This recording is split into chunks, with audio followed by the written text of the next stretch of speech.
अब हम एनसीईआरटी के पेज नंबर 121 के कुछ एग्जांपल्स दिए गए हैं और उसको हम देखने की कोशिश करेंगे। तो यहाँ दो फिगर दिया गया है, इस दो फिगर को हम को नोटबुक पे दिखा लेते हैं और दिखाने के बाद हम अपनी बातों को रख पाएंगे। जैसे कि थोड़ा सा डिसिमिलर बुक से थोड़ा डिफरेंट हो सकता है, तो आप समझिएगा कि हम वही ड्रॉ कर रहे हैं। ऐसे तो हम पूरी कोशिश करेंगे कि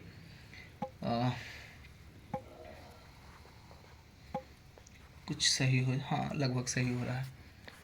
और अगर इसकी हम बात करें तो यहाँ पे यह और यहाँ पे ये गया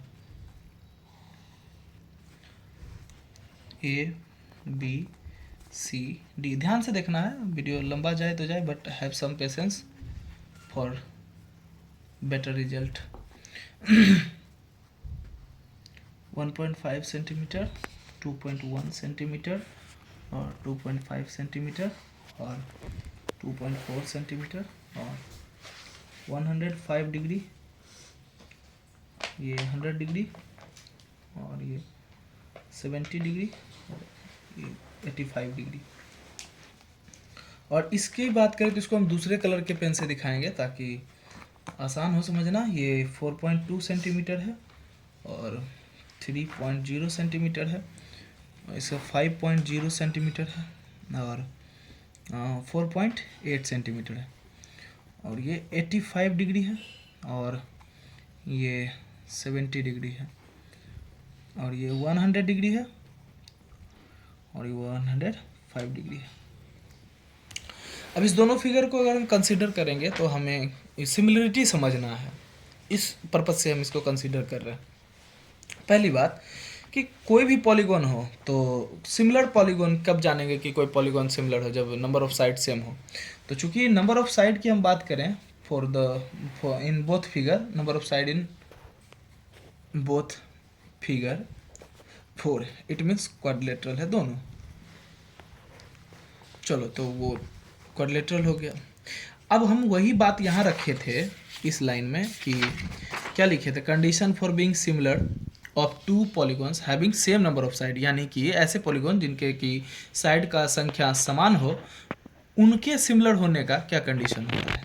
तो यहाँ पे हम वैसा ही ले लिए और उसके कंडीशन ये थे कि करस्पॉन्डिंग एंगल आर इक्वल। अब हम ये देखेंगे, देखिए कौन किसका करस्पॉन्डिंग होगा। इस फिगर में एक जिसकी वैल्यू 105 है वो 105 का करस्पॉन्डेंस होगा। कभी कभी ऐसा मिलता है कि एक ही तरफ रहे, जैसे ए इधर है तो पी भी इधर है, लेकिन कई बार फिगर क्या होगा कि इस फिगर को ऐसे रखा है, इस फिगर को ऐसे उलट के रख देगा। तो उसमें कंफ्यूज नहीं करना है, उसमें बस आपको एंगल और साइड का मेजरमेंट देख लेना है, और बता चुके हैं फर्स्ट क्लास में, तो उस वीडियो को भी जरूर देखिएगा। तो 105 अगर यहाँ पे ए बन रहा है और यहाँ पे पी 105 है, तो अगर करस्पॉन्डिंग एंगल की बात करें, एंगल्स की बात करें तो ए का करस्पॉन्डिंग हुआ पी, मेजरमेंट क्या है 105 degree, angle A angle P. अगर बी का करस्पॉन्डिंग देखो 100 डिग्री, तो क्यू भी क्या है 100 डिग्री है, तो बी का क्यू हो गया 100 डिग्री। और अगर सी की हम बात करें तो सी का करस्पॉन्डिंग क्या जाएगा, एंगल आर जाएगा जो कि 70 डिग्री होगा। और अगर डी की हम बात करें तो डी का कॉन्ग्रुएंट जाएगा एस, करस्पॉन्डिंग जाएगा एस जो 85 डिग्री है। तो हमने एक कंडीशन को देख लिया कि दियर करस्पॉन्डिंग एंगल्स आर इक्वल। अब देखो यहाँ पे सारे करस्पॉन्डिंग एंगल हैं और सबके वैल्यू सेम है, यानी कि पहला कंडीशन पूरा हुआ, पहला क्राइटेरिया कंडीशन क्या हुआ, पूरा हुआ। अब दूसरे की अगर हम बात करें तो दूसरा क्राइटेरिया क्या कह रहा था, दूसरा क्राइटेरिया कह रहा था there corresponding sides are in the same ratio. तो हम वही चेक करेंगे, तो करस्पॉन्डिंग साइड क्या हो गया। चलो अब हम दूसरे कंडीशन पे बात करें तो पहले देख लेते हैं करस्पॉन्डिंग साइड कौन किसका है। करस्पॉन्डिंग साइड्स, ये बेसिक टर्म्स हैं, इसको समझना बहुत जरूरी है कि चैप्टर काम कैसे करता है, फिर आप मेरे बातों को मेरे ही लैंग्वेज में समझ पाएंगे कि हम कहना क्या चाह रहे हैं। आगे डॉट्स भी आएंगे, क्वेश्चन भी आएंगे, वो सब पे हम ध्यान देंगे। तो अगर हम बात कर लें करस्पॉन्डिंग साइड का, तो बेस साइड क्या है ए बी, इसका करस्पॉन्डिंग साइड क्या होगा, इसका होगा पी क्यू, ठीक है।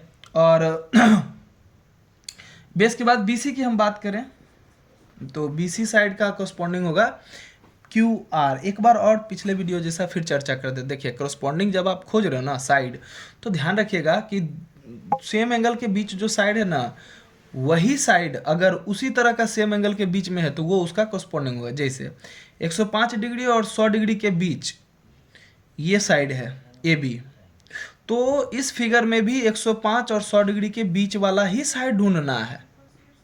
ये नहीं कि अगर वैल्यू उधर है तो हम चाहेंगे कि उधर से कर दें कंपेयर, तो ऐसा नहीं होता है। आपको जब भी करस्पॉन्डेंस देखना है तो एंगल जरूर देख लीजिएगा, तभी पता चल पाएगा कौन किसका करस्पॉन्डिंग है। ये चीज़ें अगर ये फिगर उलट के आएगा ना तो वहाँ कन्फ्यूजन होगा, तो परेशान मत हुए, वैसा फिगर हम बना के आपको रख देंगे।